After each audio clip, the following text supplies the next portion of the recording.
jenazah manusia dijadikan pupuk kompos.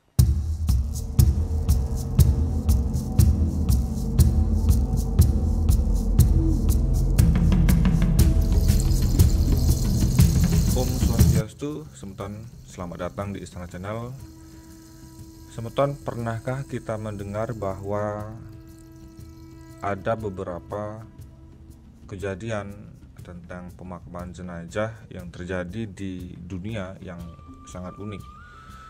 Jika dalam agama Hindu kita sering mendengar istilah kremasi, mungkin itu sudah biasa, yaitu dengan mengabukan jenazah manusia kemudian membuangnya ke laut dengan berbagai rangkaian ritual.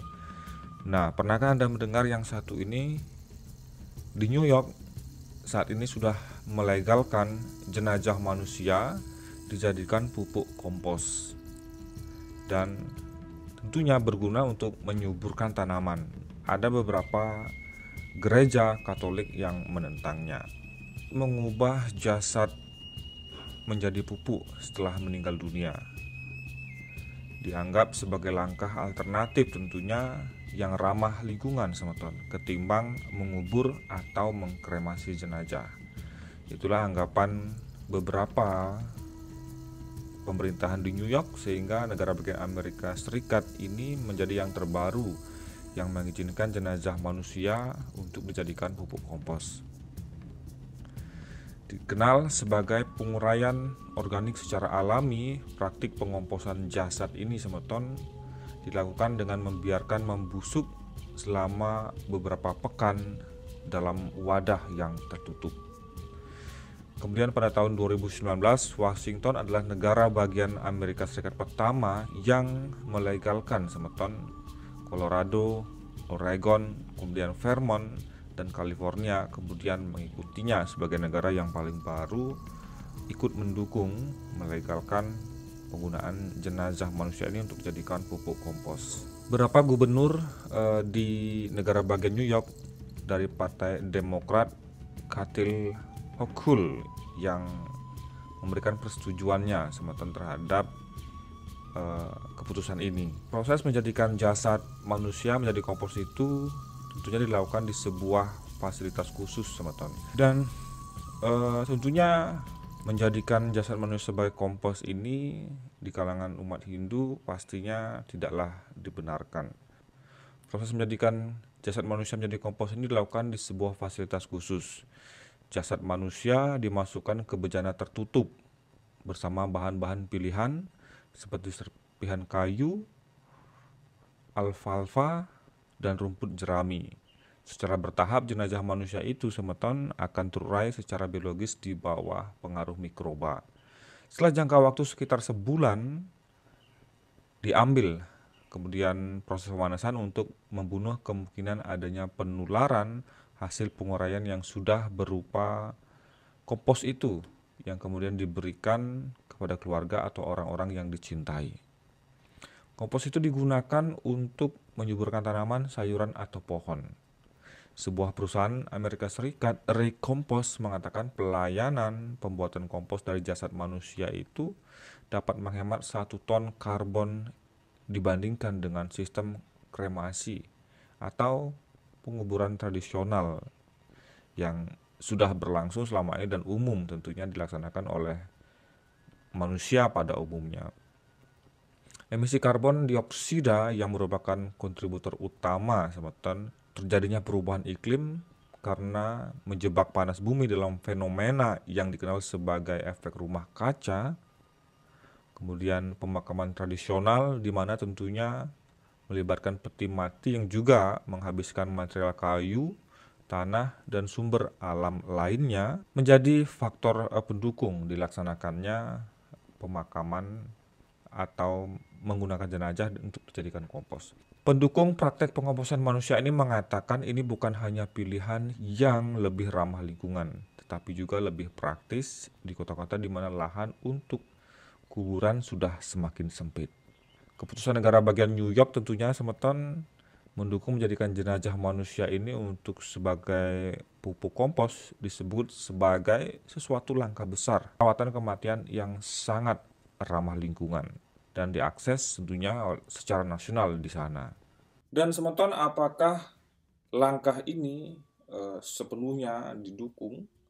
Apakah tidak ada kontra di sana? Ternyata ada semeton.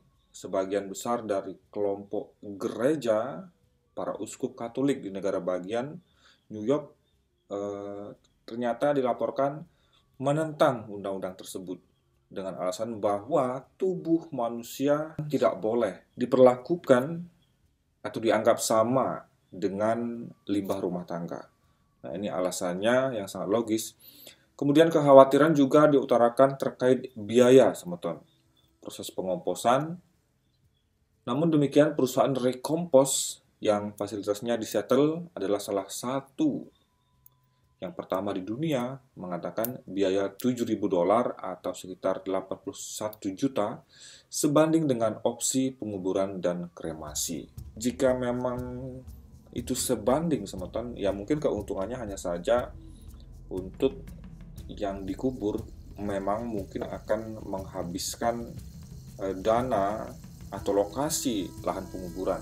Inilah sudah dipikirkan dan inilah yang kita sebagai umat Hindu yang ada di Indonesia atau di mana saja memiliki konsep kremasi ini. Salah satunya ya untuk tidak terjadinya hal-hal yang seperti yang dikhawatirkan ini. Katanya rata-rata penguburan biaya kremasi, biaya penguburan di dalam tanah itu sekitar $7.848 pada tahun 2021.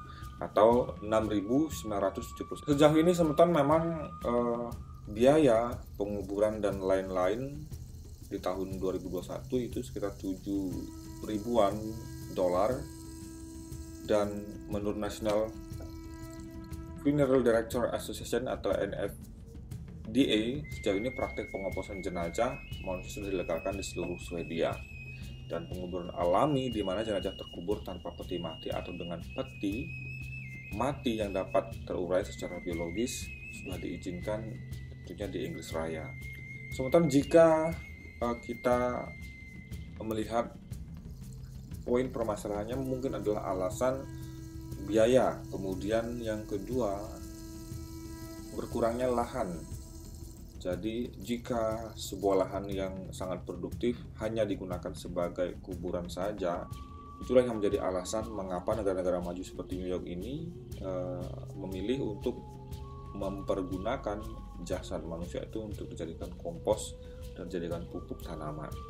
Dan alasan banyaknya lahan yang akan menjadi pemakaman itulah bedanya dengan semeton Hindu yang sudah mengenal sistem kremasi, di mana tidak ada tempat pemakaman yang nantinya habis untuk menyemayamkan jenazah. Ini salah satu kelebihan Hindu yang memilih untuk memakamkan jenazah dengan cara diaben atau dikremasi.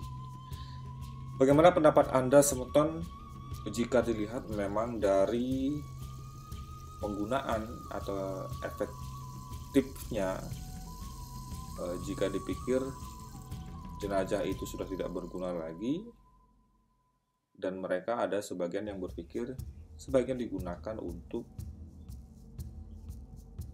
pupuk kompos.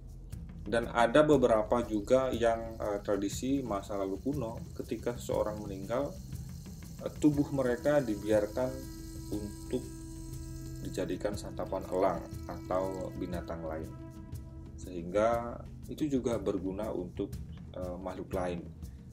Terlihat memang sepintas begitu sadis, namun jika kita melihat teori rantai makanan, tentu itu sangatlah tepat dan baik.